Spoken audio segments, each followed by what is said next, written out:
Hello, everyone. I'm Chester44, Outstanding Fly, and welcome to this Let's Play of Wrath of the Righteous. Last episode, we did some more looking around the place. Spoke to some of our companions. Found that we could actually, bring nature back over here. Surprisingly, I am going to come back here when it's daytime so I can get a better look at how this looks. It's probably going to be beautiful. Also, Nenio decided to see what it was like to get drunk, and then promptly forgot being drunk, because she can do that, and immediately became sober. Yeah, that's a thing. Anyway, let's head into the tavern, see what's going on in here. Ah, I like this music. There is some good music in this game, I do have to say. The tavern music, really good.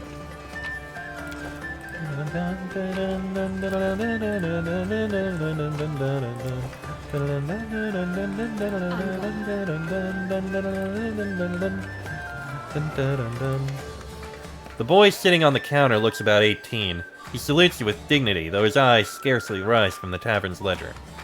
The Knight Commander at my establishment! What an honor! My name is Faikito. I'm the owner of the Half Measure. How should I address you? I ask because some don't like undue familiarity, while others scoff at the tediousness of ceremony and titles.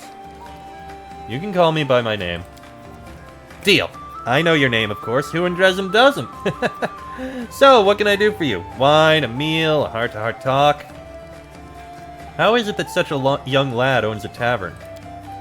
Well, before the siege of Drezen, the Half Measure belonged to a distant relative.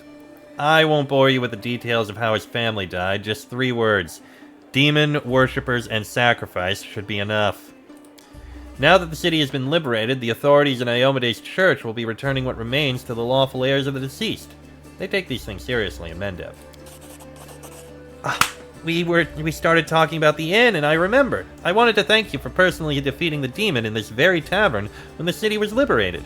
Without you, who knows how many glasses he would have smashed before the Crusaders got to him. So please, accept my thanks from the bottom of my heart. Perfect! That helps me make sure I break even after more than break even after buying that robe. The Half Measure is a strange name for a tavern. Oh, that's a family story.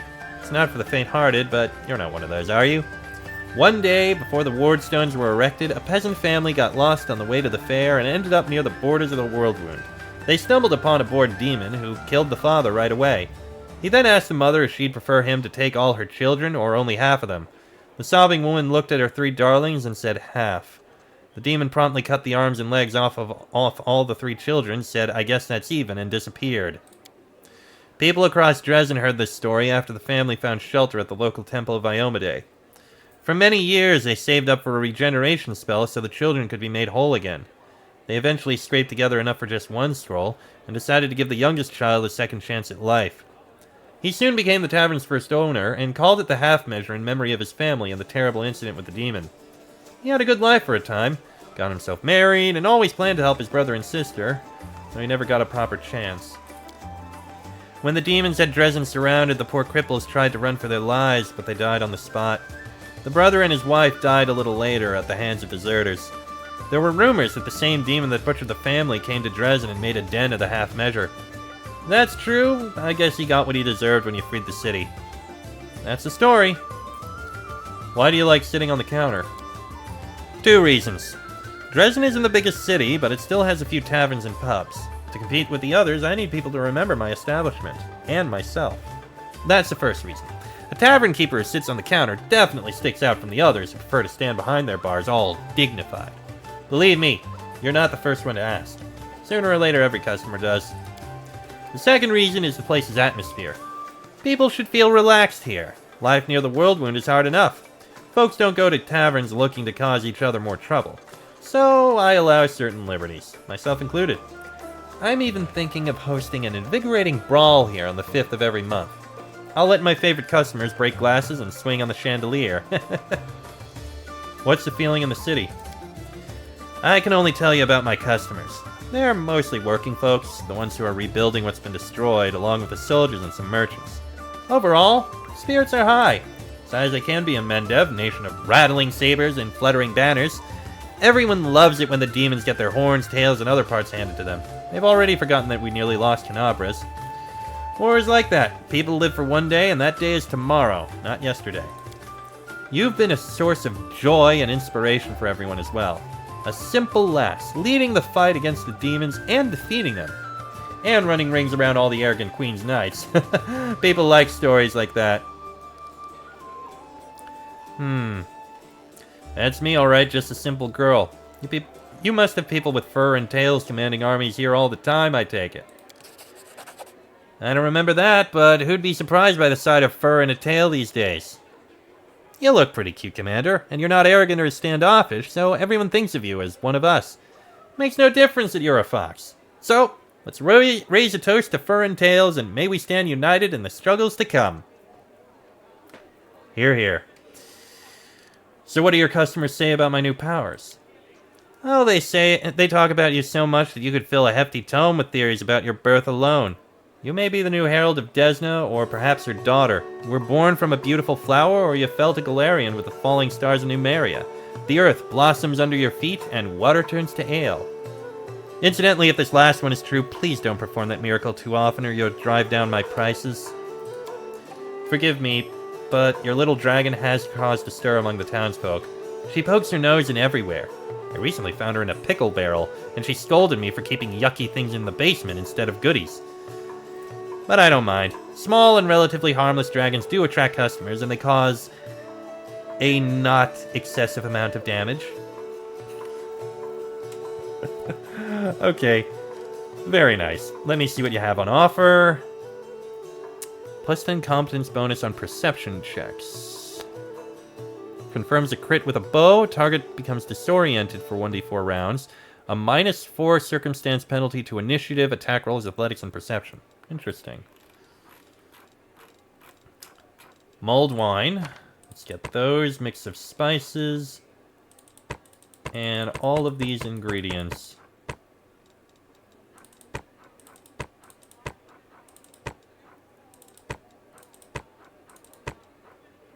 There we go. All the cooking ingredients are fine. We already have fresh yogurt. Deal. And let's go ahead and get that recipe learned. That's a cooking ingredient. The mead is not. Alright. Let's go around here a bit more. And there's Greybor. Hello there. How can I help you?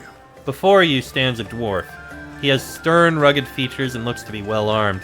He fills his pipe with tobacco from Garund, lights it, and blows out a cloud of smoke.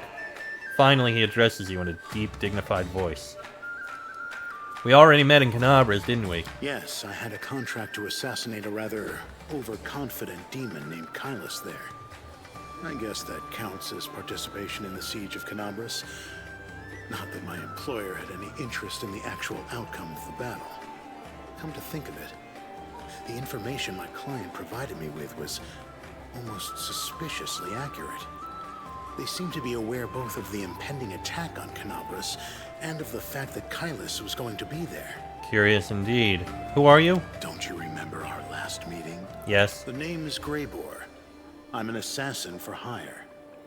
But I suspect you're not here for small talk. Are you in need of my services? Still smoking his pipe, the dwarf offers you a cursory salute. You tried to kill that huge demon at the Battle of Drezen, but you failed. What happened? Yes, that was a failure. It was supposed to be a clean job. An anonymous client, a worthy target, a substantial fee. But the client insisted that I use an enchanted dagger they provided. I was assured that a single hit would be enough to finish the job, but it didn't work as expected. It was a serious blow to my reputation. And my reputation is everything to me. I want to hire you for a dragon hunt. A large adult female? The one that's been snatching people and carrying them off? I've heard about her. That's an impressive target. I can take this job, but only if we do it soon. I'm expecting a new assignment from my regular client, and I'll have to leave as soon as I have the orders. And of course, you should know that this dragon will not come cheaply.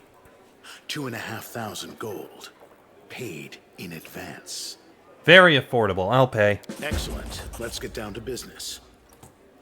It's no easy thing to take down a dragon when you don't have wings, so you'll need to follow my lead. The best thing would be to catch her by surprise in her lair, but we need to find it first. Of course, since she doesn't leave tracks, that might be tricky, but I think I have a solution. We need to go west of Drezen to the Grimwood Forest. The dragon's been seen there often.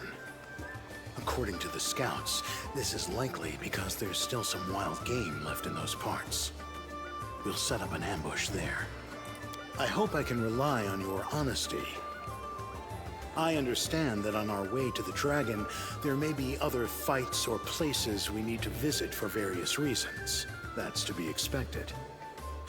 However, should I see that you are deliberately delaying the contract, or that you're dragging me off to assault some demon citadel instead of going after the dragon, we will have to revise the terms of our agreement.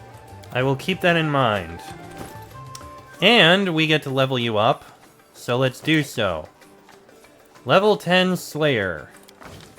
Alright, let me see what you have right now. 2-weapon fighting, double slice, weapon focus, weakening wound, accomplished sneak attacker, improved 2-weapon fighting, hammer the gap, slow reactions, power attack, greater 2-weapon fightings, and he's overall pretty good. You got athletics, mobility, stealth, and perception. And he's taking greater 2-weapon fighting, which is a good choice. And as for equipment, honestly, the Armor of Dispersion is 100% better. I'll give that to you. And that is why I held on to that.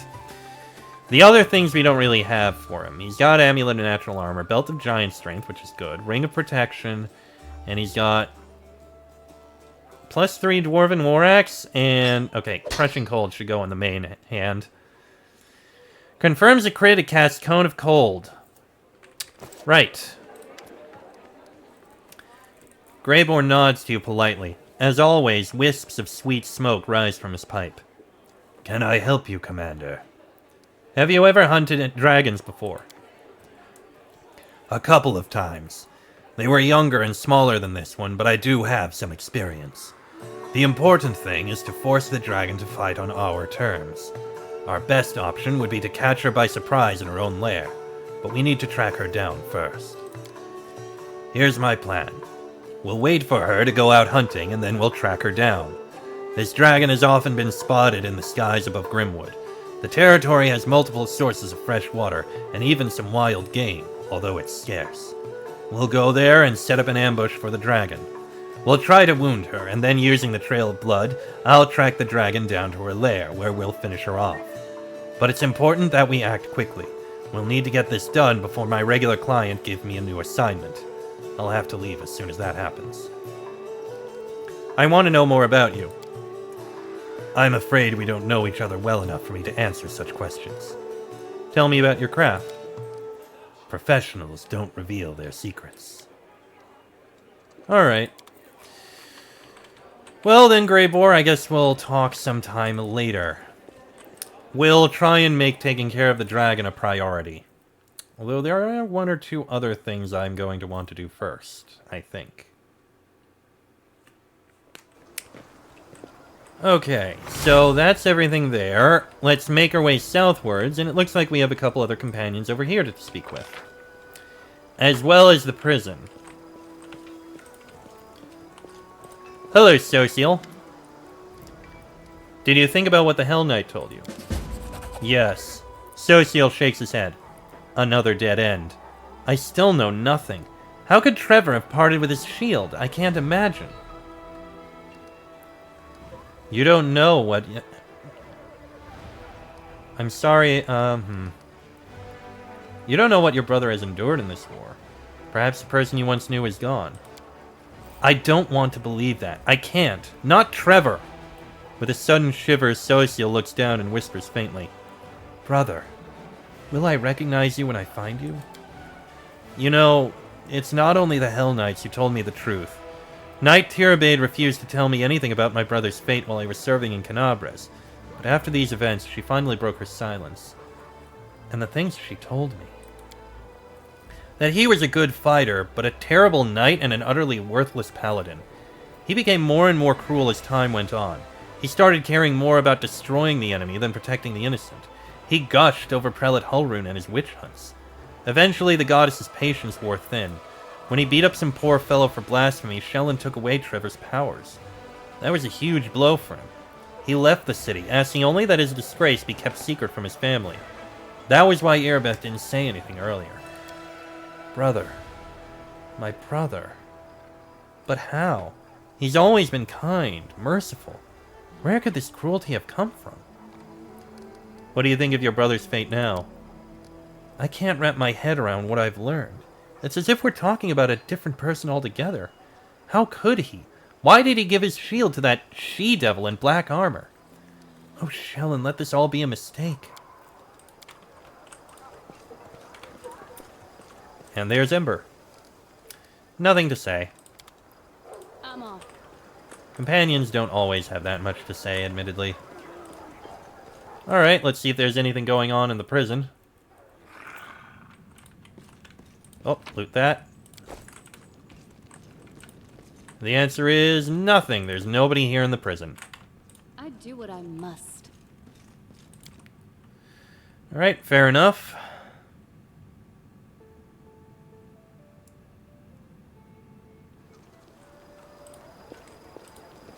Let's head on this way.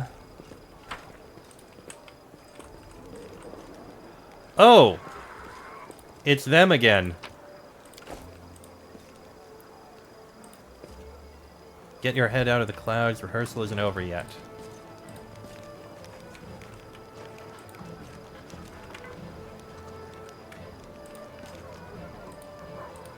Okay, they don't have anything to say.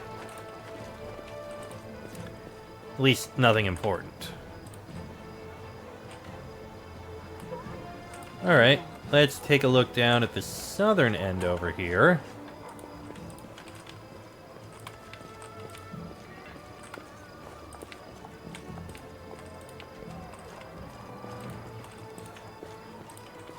Oh, we got a building we can look in here.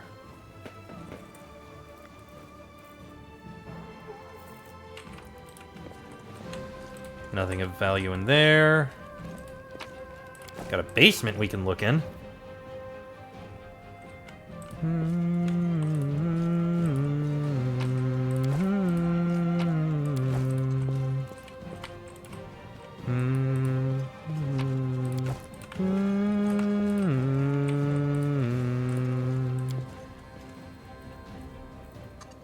Alright. Little bits of loot. See what else we got down here. And an abandoned building. Interesting.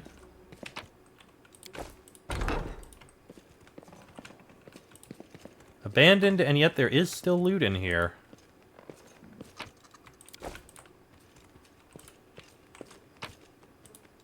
Ugh, an eyeball. Why?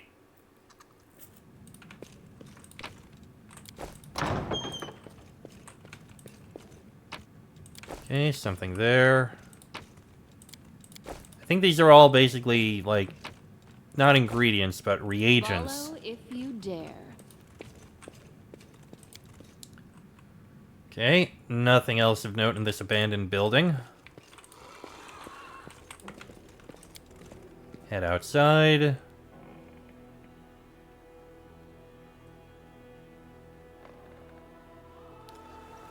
I'm off. Okay.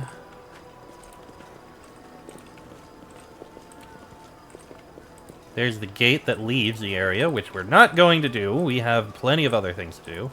Hey, Lan! Nothing to say there. That appears to be everything down I here. do what I must.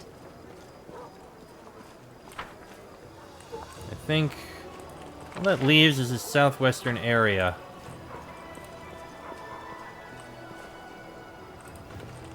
Which includes the barracks. There's Sela. So the fate of the League of the Card affected you greatly. So you came to say it. I did what I thought was right. I tried to help a good person with their troubles. And what came of it?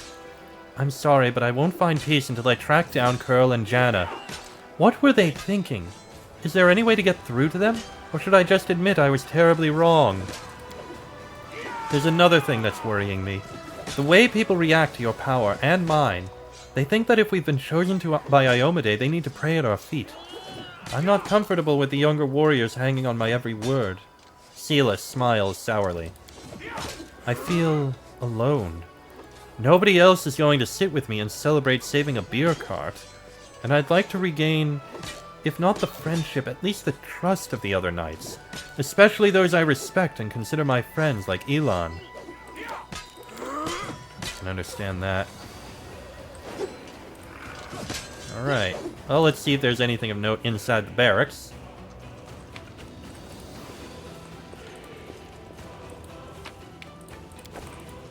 There's Elan.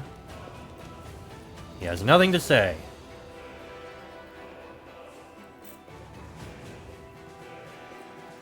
Anything out this door? Nope, nothing out here. Let's see if there's anything on the roof. Well, there's a... Oh, what do we got here? Know thy enemy, a crusader's brief. That is a new one. What does this one give us? +1 on perception and stealth skill checks. I think we already had that one.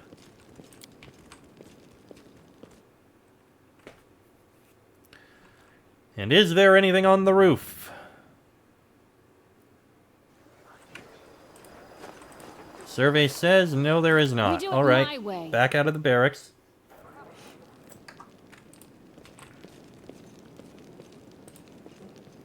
And we'll head over to the temple.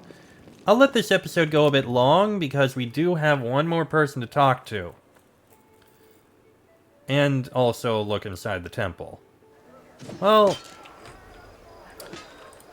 I guess technically we have 2 people to talk to, maybe?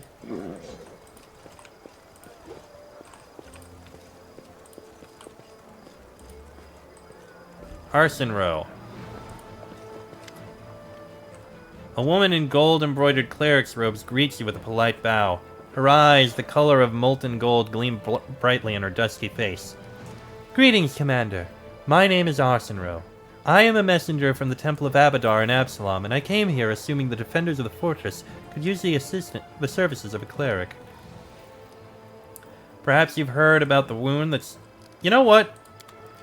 We'll speak with you in the next episode. This one's gone on about long enough. A little shorter, but it's fine. Next episode, we'll speak with Arsenro, we'll speak with Arushale, and we'll take a look in the temple. And then we may go into the Citadel. I may try and put it off with a shorter episode, because there's going to be a lot we're doing with that. That'll be in the next episode. So until then, I am Chester44, also known as Falai. That is me and Ivu. This has been a Let's Play of Wrath of the Righteous, and I shall see you all next time.